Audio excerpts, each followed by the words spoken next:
Well, today on PlantLife Project, we're going to get back to basics on how to get houseplants started growing in your fish tank.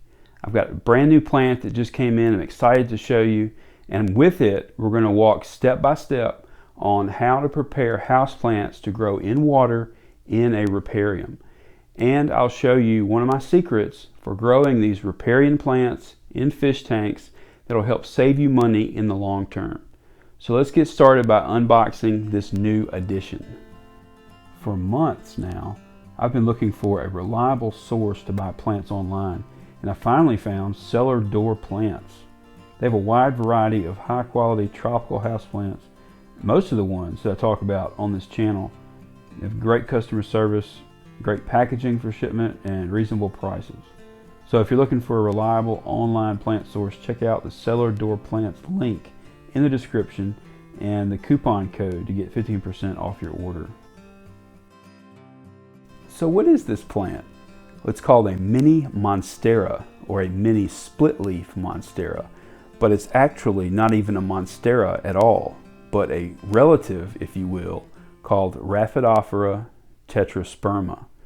It's native to parts of Asia, and it's a vining plant that gets about 6 to 8 feet tall, and it needs bright light and consistent moisture, which is why I'm going to grow it in a riparium.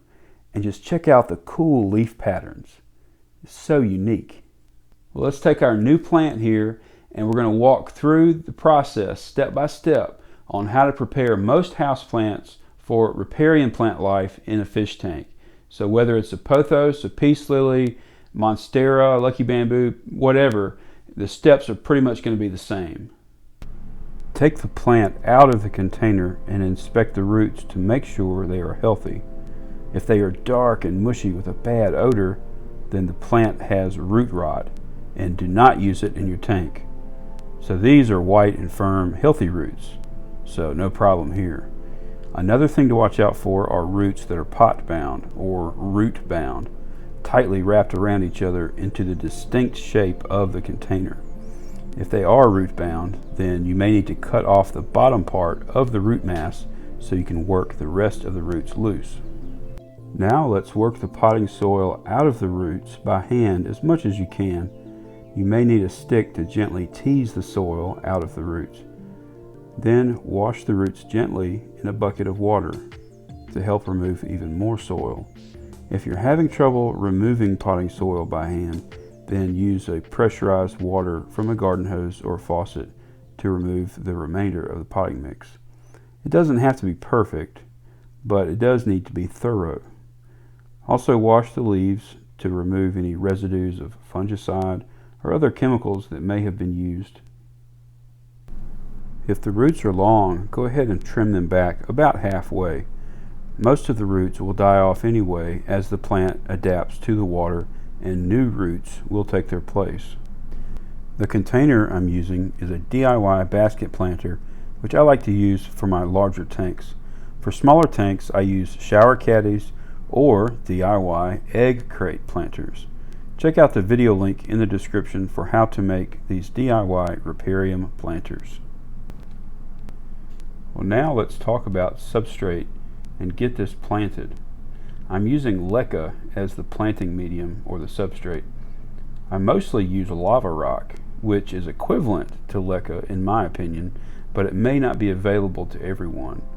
They are both highly porous, creating ideal surface area for beneficial bacteria to colonize, which helps break down waste in your fish tank, and it also makes nutrients more available to the plant roots to absorb.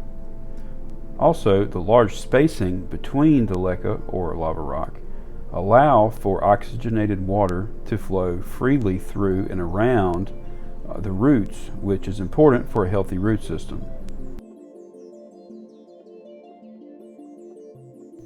Now that it's planted, you can hang the plant on the back of the tank with cable ties and hooks or clamps, or create a PVC platform like I have done in this 75-gallon tank, but I recommend hanging the planters from the back.